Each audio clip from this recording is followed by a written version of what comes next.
How did you lose all that weight? Of course, that's the first question that I always get. How did you lose all that weight? I was 5'5", 230 pounds, and I lost all the way down to 147. I lost 83 pounds. Big difference.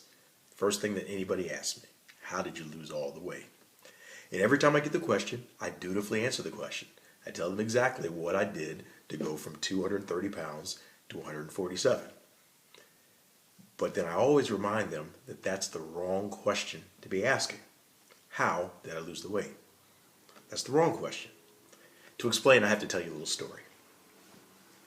About 5.5 years ago, my son, who was now 9, he was 3.5 at the time. And we always used to play this game in the backyard called shoulders. And what shoulders meant to my little boy was me putting him on my shoulders and running back and forth in the backyard until I got tired. Not until he got tired, until I got tired. And you can imagine, at 230 pounds, it took me about 15 seconds to get tired. But he never, obviously, that wasn't good enough for him. And I remember this so clearly because my son at that time was an unnaturally big boy. Huge for his age. And as a daddy, of course, I'm thinking, boy, if he's a big boy, maybe he's going to be a big man. Maybe he could play in the NFL. So my daddy dream sequence kicked in, and I've got this boy on my shoulders, and I'm thinking about, man, what if he did play in the NFL? So fast forward 20 some odd years, and I've got him lined up in the Super Bowl, playing defensive end for the Atlanta Falcons. My dream, so I get to pick the team. So he's playing in the Super Bowl football for the Atlanta Falcons, and he's a defensive end. So instead of an unnaturally big boy, now he's an unnaturally big man. He's 6'6", he's 275 with not an ounce of body fat on him, and he is bad. In a good way, of course. So in my dream, they snap the ball. My son goes straight for the quarterback. He knocks the quarterback down. He grabs the football. He runs for the end zone. He scores a touchdown.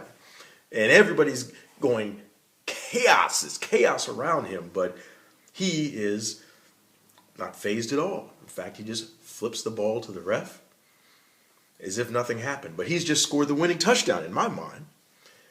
And the reason why he's not celebrating is because he's looking up into the stands and he's looking at an empty seat where his father is supposed to be. That's how my dream ended. And the reality hit me right then. Fat people, really fat people like I was, don't get old. And I wanted to be old. I wanted to see whatever my son is going to do with his life, whether he's going to be a football player or a florist. I wanted to see it. He's got a little sister. I wanted to walk her down the aisle. I wanted to see that. But I wasn't on that path. And I needed to be. So people always ask me how I lost the weight. I remind them that it's more important why I lost the weight. Because if you know why, if your why is strong enough, then you'll take care of how. And I always say if your why is strong enough, you will figure out how no matter what. Said a little differently, if your why is strong enough, you will figure out how no matter the what. No matter what you're trying to do, if you've got a good enough reason to do it, you will figure it out. And that's what happened to me. 5 years ago, I started losing weight. 5.5 years ago, wild horses couldn't keep me from eating what I wanted to eat and not working out. The switch flipped. I had a good enough reason why.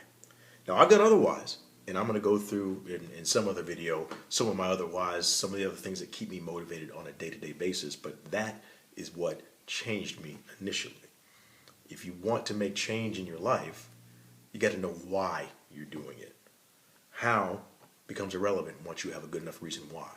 My why gets me up at 4 o'clock in the morning to work out. My why has me opening up the pantry and shutting it before I pull something out. My why has me thinking long term versus short term. What I want the most versus what I want right now. That's what my why and all of my whys do for me. And when you have a why like that, or a set of whys like that, anything is possible. How's important? But don't forget about why. When your why is solid, there's nothing you can't do.